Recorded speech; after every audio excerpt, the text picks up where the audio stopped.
Former House Speaker Kevin McCarthy drew some heat over the weekend after attacking his own party for being too white while speaking to the Oxford Union. McCarthy claimed that Democrats actually look like America, while Republicans look like the most restrictive country club. This, mind you, while he's standing in a tuxedo at the podium of an elite British institution.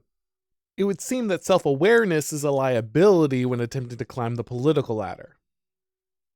Republicans often make superficial complaints about identity politics, but McCarthy's remarks revealed that the leftist hierarchy of victimization has embedded itself deep in the minds of mainstream conservative politicians.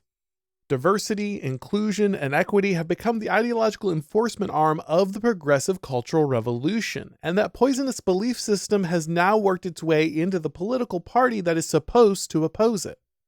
McCarthy's remarks at Oxford were not some embarrassing accident. At an event sponsored by the New York Times a few weeks earlier, the former speaker used the same line about country club Republicans, but it got even worse.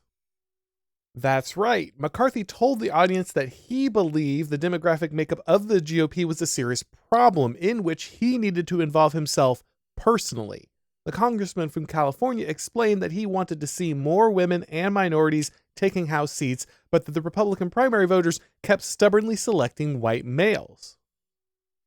McCarthy wanted to make it clear to New York Times readers that he actively sought to influence GOP primaries with the explicit intention of selecting candidates due to their race or gender. Kevin McCarthy is not some weird outlier, nor is he a Republican in name only. McCarthy was the House Minority Leader from 2019 until his election as Speaker earlier this year. He held the key leadership position in the party. When Representative Matt Gaetz of Florida attempted to remove McCarthy, he was opposed by quote-unquote serious-minded people who wanted to get things done. The effort to remove the speaker for failing to keep his political promises on issues like the budget was characterized as a childish personal vendetta by the unruly MAGA crowd. Now, new House Speaker Mike Johnson has proven himself to be a disappointment in other ways, rushing to see how much American taxpayer money he can spend to defend the borders of foreign nations, but that's kind of the larger point. The Republican Party didn't just have one bad leader with Kevin McCarthy, it's Kevin McCarthy's all the way down. For years, Hollywood's been lacking when it comes to stories of redemption. Movies and TV shows have trended towards the anti-hero, a flawed person who makes no effort to change and just becomes worse and worse as the story goes on. Well, here's some great news. The Blind, the True Story of the Robertson Family is now available for purchase on Blaze TV. Maybe you've made a mess of your life. Maybe someone you love is in a dark place. Maybe all of the above. If you or someone you know feels beyond redemption, you need to watch this movie, and you'll see there's always hope. The Blind takes you on an incredible journey through the life of Phil Robertson, giving you an intimate look into the man behind the legend and the trials, triumphs, and values that shaped him through the years. While The Blind wasn't a Blaze Media production, since Phil is such a big part of our Blaze TV family, we wanted to make sure that you had the opportunity to stream it here.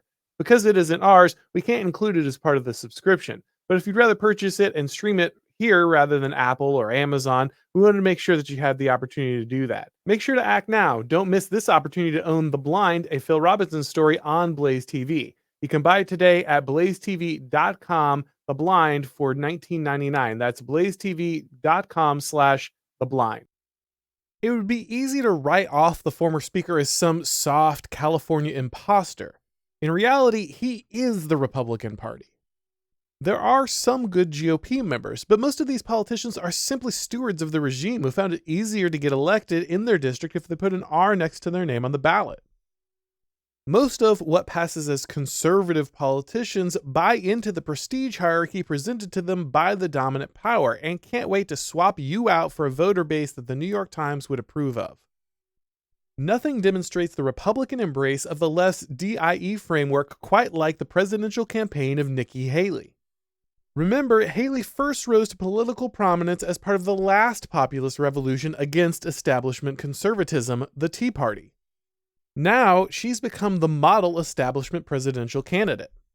It was embarrassing enough when Haley embraced Disney after the company's dust-up with Florida Governor Ron DeSantis over the state's anti-grooming bill, or demanded that big tech end internet anonymity.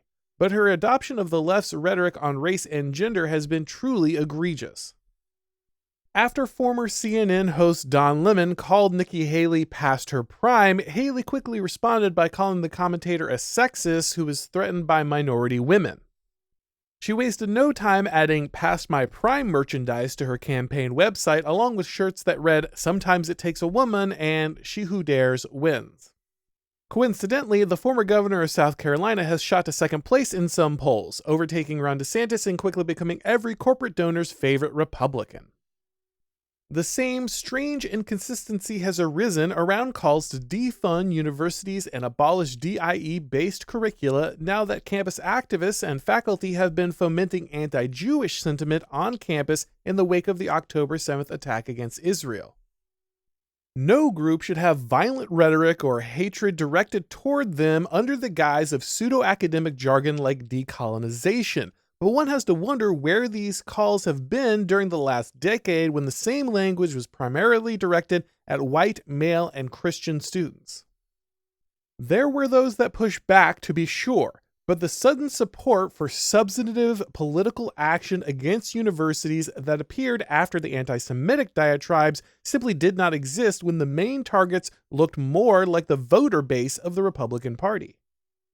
It speaks deeply to the cowardice of the GOP establishment that Republicans simply ignored the demonization of Christians, males, and whites until a group that was politically acceptable to protect suddenly became the target of bigotry.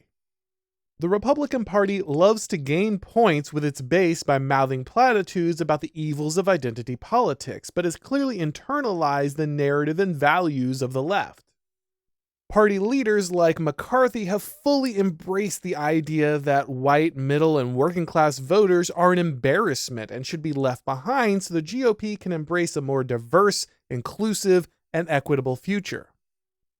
This approach is the behavior of a completely ideologically corrupt and morally bankrupt party with no future beyond licking the heel of the real political power in the United States. Conservatives must demand a new kind of leadership willing to reject the poisonous racial and sexual grievance hierarchy of the left, or the right will most certainly die. Thanks for watching, guys. If you enjoyed this video, go ahead and click like, and if you haven't subscribed yet, now is a great time to do so. You can also get these broadcasts as podcasts by subscribing to the Auron MacIntyre Show on your favorite podcast platform. And when you do, if you leave a rating or a review, that really helps with the algorithm magic. If you'd like to follow me on Substack, or Twitter, or Gab, if you'd like to watch these videos on Rumble, or Odyssey, you can find the links to do all of that down below in the description. And of course, you can read all of my columns and watch all of my videos over at The Blaze. Thanks for watching, guys, and as always, I'll talk to you next time.